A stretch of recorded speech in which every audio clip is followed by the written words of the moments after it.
it's not about doing Ukraine favors that we're talking about. Supplying Ukraine with weapons, and as President Zelensky very crucially pointed out, supplying Ukraine with the money it needs to win the war is ultimately in our own self-interest.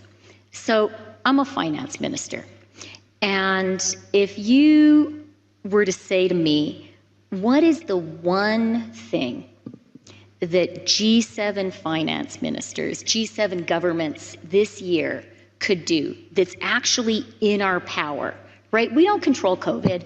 We don't control global supply chains. We don't control whether there will be immaculate disinflation or not. One thing where we have some real practical levers is we can help Ukraine win clearly, definitively. And if we do that, if that happens this year, you know it as well as I do, Fareed, that would be a huge boost to the global economy. So I do think Ukraine is going to win. This is my first video update from Nicosia, Cyprus on this Friday morning. That was Canadian Finance Minister Freeland speaking at the WEF in Davos, where she said that this would be a huge boost to the global economy should Ukraine win the war against Russia. So you can see how the collective West globalist class is thinking about this conflict. A defeat of Russia for them would mean more and more money, control, and power. And perhaps, just perhaps, if Russia were to be defeated and then eventually dismembered and taken over, then that would mean that the globalist project remains on course. It was always about regime change in Russia for the collective West. And Chrystia Freeland, well, she's auditioning for the role of chief NATO official to become the Secretary General of NATO. And we also had what I would consider the keynote address of the World Economic Forum in Davos, the clown show known as Davos, which was none other than Elensky himself. And boy, did this speech from Elensky not disappoint. I mean, this is the pinnacle of clown show, the pinnacle of projection. It was incredible, the statements that came out of Elensky's mouth, which was, this was all being done via video as well. He didn't actually show up there in person, though I believe his wife, Belenska, as Biden would call her, I believe she did show up in person at the WEF. Anyway, this is what Elensky said, and buckle up because this is quite some stuff coming out of the Ukrainian leader. He said that he was not entirely sure that the Russian president, Vladimir Putin, is still alive and makes decisions in Russia. And I quote, "I don't quite understand who to talk to and about what. I'm not sure that Russia's president, who sometimes appears against the chroma key, is really him." This is what Elensky said as he was responding to when he was asked about the possibility of peace talks during his keynote appearance. In other words, Elensky is trying to negotiate with Moscow, but Putin and those green screens, Putin and those damn green screens, who to talk to? Oh boy, peak projection, peak insanity actually is what I would say this speech was all about. And Elensky also said some other interesting things. He said that there is no stagnation in the Ukrainian offensive. It is it is a slowdown in the process. No stagnation, just a slowdown. Not only because it is winter now, but also because on the battlefield, we are waiting for help. Everyone knows what we need: systems that can fire long distances. And we are not talking about Russia. We are talking about the temporarily occupied territories from where missiles fly in our direction. Crimea is our land, our territory, our sea, and our mountains. Give us your weapons and we will take our land.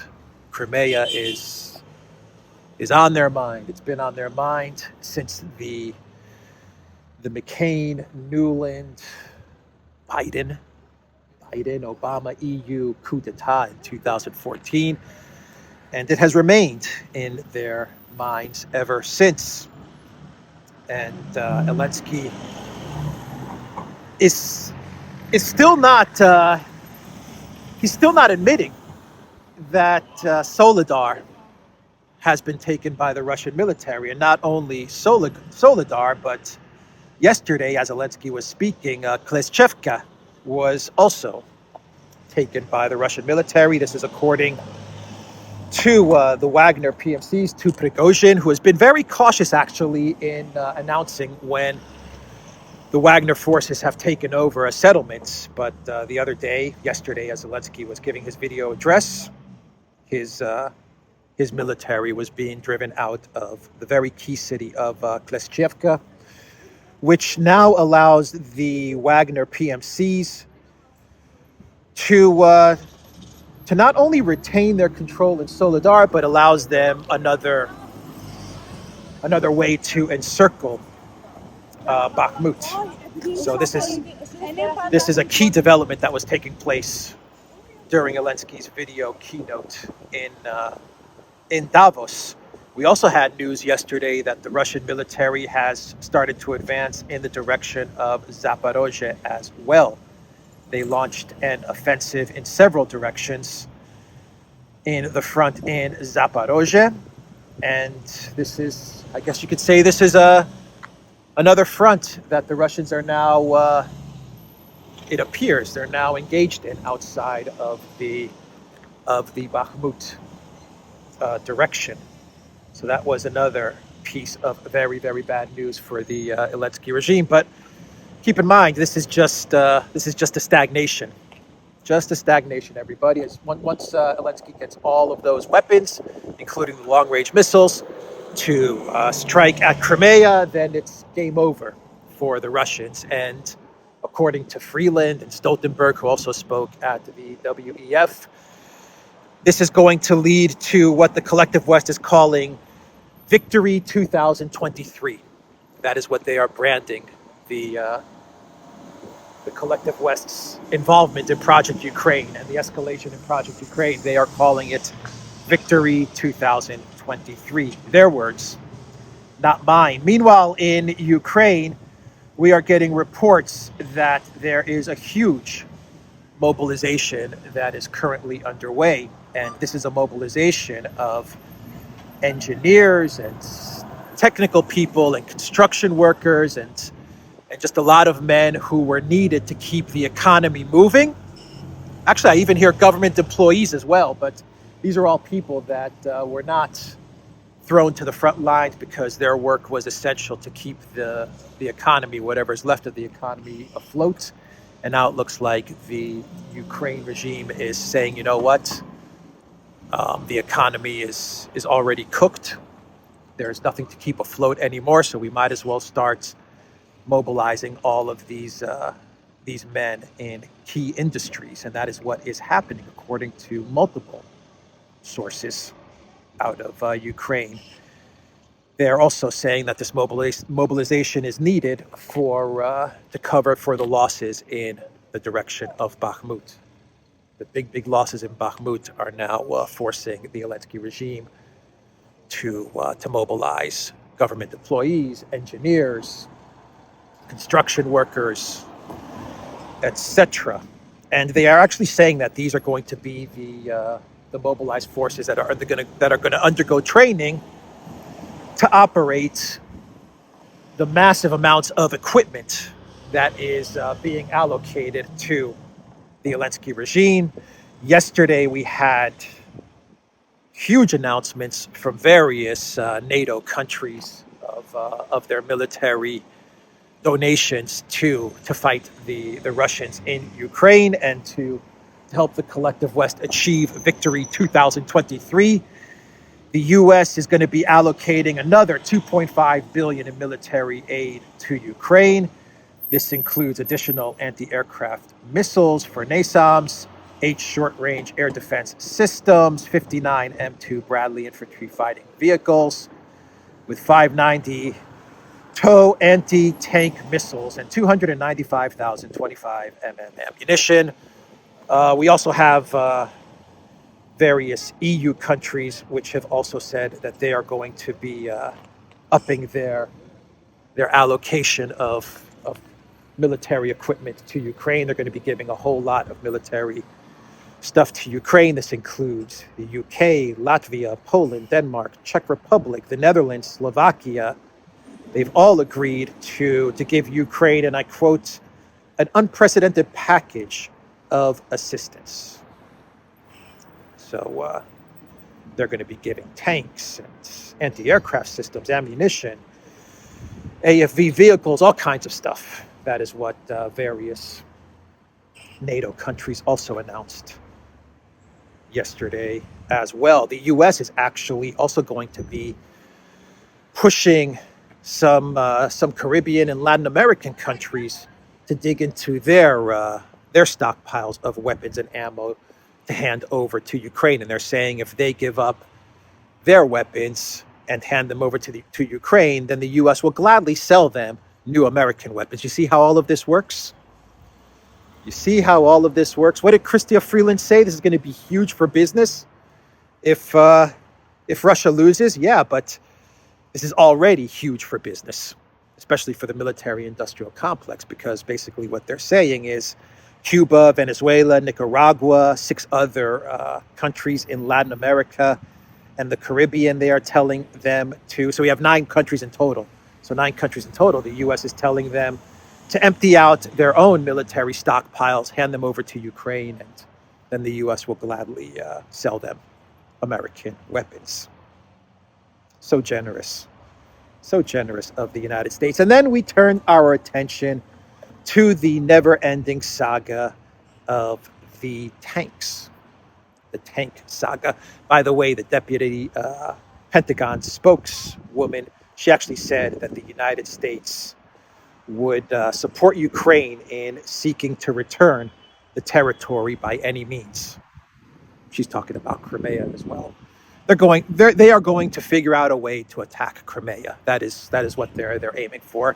They believe that if they can attack Crimea effectively, then they believe that they could perhaps shake up the Putin administration and get some sort of regime change in Russia, or perhaps get some sort of surrender from the Russian government. Anyway, back to the tank saga between the United States and Germany, and I was talking about the deputy Pentagon spokeswoman. She came out with an announcement yesterday, and she said that, first of all, she said that the maintenance and the high cost of maintaining the Abrams tanks simply makes it pointless to provide them to Ukraine at the moment. That is what she said, and Sabrina Singh. And then she said that, unfortunately, the United States and Germany have not been able to find a resolution to the tank impasse.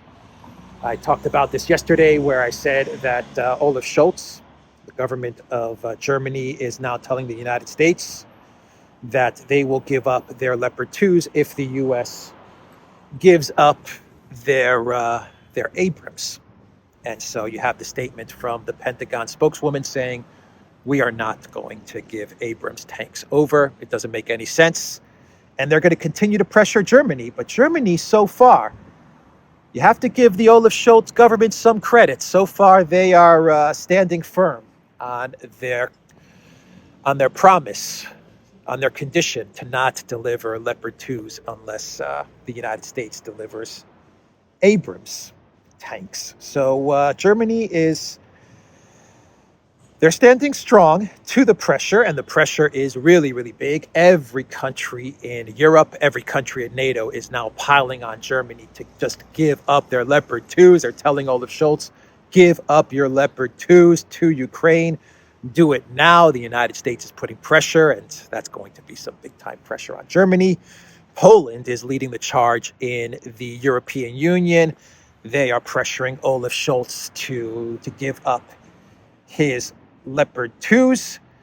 And there's this photo, which is an interesting photo. I found it on Twitter. I'm not sure when this was taken, but the tweet says, historic moment as Polish president demands that German tanks roll across Poland. And here you can see Duda, the Polish president, kind of looking at Scholz. And I imagine the caption would be Duda telling Scholz, Olaf, give up your Leopard 2s to Ukraine now or else.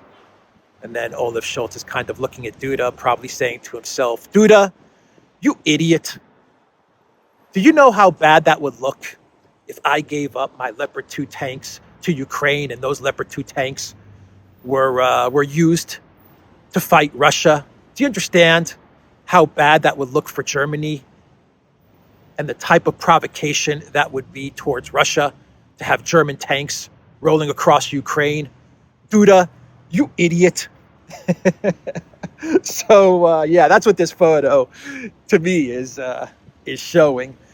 But Olaf Scholz, the German, I think there are, actually I know there are a lot of military people in Germany, and there are a lot of parliament members who are telling Olaf Scholz the optics of this are going to be so bad. This may be the point of no return for Germany and Russia. And I think a lot of people are hinting, a lot of German government officials are hinting, this is not only the point of no return from an economic, say, energy cooperation level. This could be a huge provocation in some sort of escalation military level. Who knows? I mean, I'm just saying this would be a huge red line for Germany to cross. But I feel that the U.S. will pressure Germany to do it. That's my own opinion. So far, Germany is holding strong. Even The Guardian, they ran an article saying that Olaf Scholz is steering clear of pledging Leopard 2 tanks to Germany, clearly aware of the optics of hauling German tanks eastward across Ukraine. This would be a mistake. For Germany to get involved in this level, this would be a mistake of just historical significance. But Olaf Scholz, with the U.S. pressure, I think he can handle the EU pressure, but the U.S. pressure, I believe, is just going to force him to buckle. We had an AfD MP, Peter Vistron, I believe is his name, if I'm not mistaken. He gave a speech yesterday or the other day. I'm not sure if it was yesterday, but he gave a speech to the German Parliament, and now you see why the German deep state, why the EU deep state is so concerned about removing AfD from any type of political discourse in Germany, because he said this, and I quote, and this video is all over Telegram and Twitter and the interwebs. He said, "German tanks against Russia in Ukraine. Your grandfathers already tried to do this with the Banderas. And what was the result? Millions of deaths on both sides, and Russian tanks came to Berlin. I'm asking you, do you want it again?" Now you understand why they are going after the AfD. We've done many programs on the Duran talking about how the EU globalist elite class is working very, very hard to dismantle the AfD political party. This is why. This is exactly why they want them out of any type of political discourse in Germany. But this is an absolutely correct statement. So, Hungary is, they're pushing back on all of this madness and all of this escalation. And they're also now starting to talk about the ethnic Hungarians who are being persecuted by the Elensky regime. And they're demanding that Ukrainian authorities immediately stop the atrocities against ethnic Hungarians in the Transcarpathian region. And now we understand why the globalist powers also want to dismantle the Orban government as well, because the Orban government is starting to say, you know what, wait a minute. It wasn't only ethnic Russians who were being persecuted and discriminated against. It was the ethnic Hungarians as well. And we can't continue to support Project Ukraine. Not that Hungary ever has really supported Project Ukraine, but it has voted for the various sanctions packages that the EU has come up with. But it's Hungary basically saying, look, no more. We need the Elensky regime to stop persecuting ethnic Hungarians. We need this to stop now. And we already know about, we know about the talk, the speculation that Poland may be planning something in the west of Ukraine. But, Hungary has got certain interests in Ukraine as well. First and foremost, protecting the ethnic Hungarians that have faced many, many years and decades of persecution at the hands of those Western Ukrainian forces. So that is what Hungary is saying. And just to round things out here before I get to my clown world, this is not only about escalating on a military front, but we have escalation towards Russia from the EU Parliament, where they took a vote yesterday to pave the way for tribunals against Putin and Lukashenko. An interesting vote from Parliament. I believe they had 472 MPs vote for this, 19 vote against this resolution. I think 33 abstained. But this passed with a big majority to open up tribunals against Putin and Lukashenko. How that works exactly, I don't know. I doubt that the Kremlin is very worried about this. If anything, I would say that maybe they should worry about tribunals coming from the other direction. I don't know. Just saying. And then we have the United States waging an economic hybrid war. We talked about Estonia paving the way for the EU to seize Russian assets. So they're going to be the first ones to seize Russian assets before this is implemented across the entire EU. And now we have the United States coming out and saying that they are preparing the ground, preparing the way to seize Russian assets in the United States and then funnel them to Ukraine. Now, if you believe that the assets that are going to be seized by the United States are going to be funneled to the Ukrainian people to help better their situation, well then, I've got some Cypriot.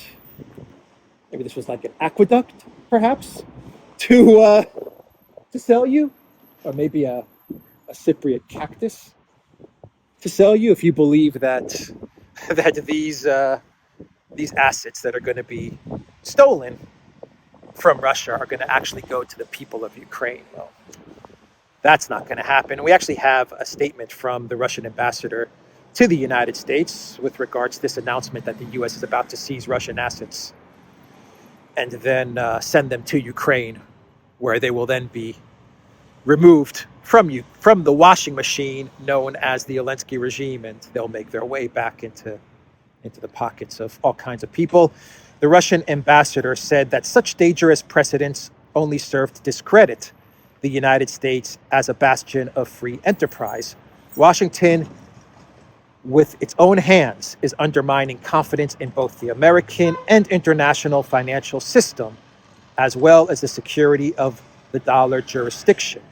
This is what the U.S. ambassador to the United States said. He called the declaration, the asset seizing declaration, a breach of fundamental American values, which erroneously seemed unshakable. Basically, he's saying that the dollar is over. These types of moves just accelerate de-dollarization. And we're seeing it in Saudi Arabia, the statements that Saudi Arabia said, where they're ready to trade outside of the USD. That's Saudi Arabia. We have big trade deals coming between Russia and India, and that's going to be outside of the dollar. That's going to be with rubles and rupees. Of course, we have Russia and China. We have China and Saudi Arabia as well. That's going to be outside of the dollar. We have Russia and Iran. We have Russia working with many countries in Africa as well to trade outside of the USD. And then you have these asset seizures, which it's just going to freak out the 80% of the rest of the world. It's going to freak out the governments of the 80% of the rest of the world. It's going to freak out the very wealthy of the rest of the world. It's going to freak out the oligarchs and the princes and the kings and the monarchs and the government officials, and everyone that is not in the collective West is going to look at this and they are going to say, we need to get out. Biden is damaging the United States in ways I could have never, ever possibly dreamt of, possibly have foreseen. I mean, I knew Biden was going to be bad, but this is just, I mean, wow. And I wonder how many people in the U.S. understand the level of damage that the Biden White House is doing to the United States of America and to the U.S. dollar system with bonehead moves like these. And for what? For what? For Ukraine, for Burisma, for Hunter? For what? Well, maybe that what could be answered in all of those classified documents that are showing up all over the place on various Biden properties. So, yeah. The hybrid war doesn't just stop with the seizing of Russian assets or these war crimes, these ridiculous clown show war crime tribunals from the EU Parliament, which is also just a form of projection, isn't it? It's actually the ultimate form of projection from the European Union. Which also Elensky's video speech where he said that Putin is on a green screen, that's also just a form of Elensky admitting that, yeah, that's what I use. That's his admission right there. I can't think of a better mea culpa than Elensky saying that it's Putin that is using a green screen and that it's the Elensky regime unable to figure out who to talk to in the Russian government. I mean, that's about as much of an admission of guilt as you could possibly ever get from the clown puppet actor. Anyway, this is also a hybrid war against countries that are working with Russia. I'm not even saying allies. I'm just saying countries that have taken a neutral stance and decided to work with the Russian government. And in this case, we're talking about Turkey and Erdogan. And check out this cover of the neocon magazine, The Economist. An interesting cover that they are running. Turkey's looming dictatorship. Turkey could be on the brink of dictatorship, according to The Economist. President Erdogan could tip his country over the edge. And we have John Bolton with his anti-Turkish think tank. He has a think tank in DC dedicated to regime change in Turkey. He made a statement the other day and he said that should Erdogan win the elections and Turkey continue to work with Russia and continue a neutral stance in this conflict, then Bolton is suggesting that Turkey get kicked out of NATO. But either way, the message is very clear to Turkey and to everyone in Turkey as the elections approach. Do not doubt for 1 second that the neocons are going to push some sort of a regime change or color revolution inside of Turkey. Do not doubt it for a second. It is coming. They're telegraphing to you their intentions. I mean, they are telegraphing exactly what they are going to do to Turkey. Should it look like Erdogan win, or should it look like Turkey would continue this this neutral stance with regards to Russia and the collective West. They want regime change in Turkey, ASAP, and they're going to use the elections to try and stir up trouble and get to that regime change. So with that being said, let's do a clown world and we can wrap this video up. And in this clown world, we go back to Elensky and his time in the United States when he went and spoke to Congress. And we have an interesting piece of memorabilia that I believe made its way onto eBay. And I think it actually sold on eBay, if I'm not mistaken. Anyway, it is an autographed document signed by Elensky, autographed by Elensky, which is the surrender of Ukraine. That is what the document is. Elensky signed it. He didn't see what he was signing. He thought he was signing an autograph because, you know, he's this super duper actor. The role of a lifetime is what he is playing. Absolutely. This is the role of a lifetime. And he signed this document without realizing that it was a surrender document from some very creative person in the United States. You have to hand it to whoever did this, whoever put this thing together. Very, very creative, very smart. The document was slipped to the Ukrainian president during his visit to the United States. And there you can see the document. So we talked about some very serious things, some very troubling, dangerous topics today. But do not worry, everybody, because Elensky has surrendered. So it's over. It's all over. Elensky has surrendered and all is good. Anyway, that is the clown world for today, the Duran.locals.com. Look for us on Rockfin. We are also on Rumble, BitChute, ODYSEE, and Telegram, my channel, Alexander's channel, and of course, the Duran channel. Let's walk a little bit into the old town here. And go to the Duran shop. 10% off. Use the code Good Day. Take care. If you want to walk with me to the corner here, that's when I'll stop the camera, when we get to the stop sign over there.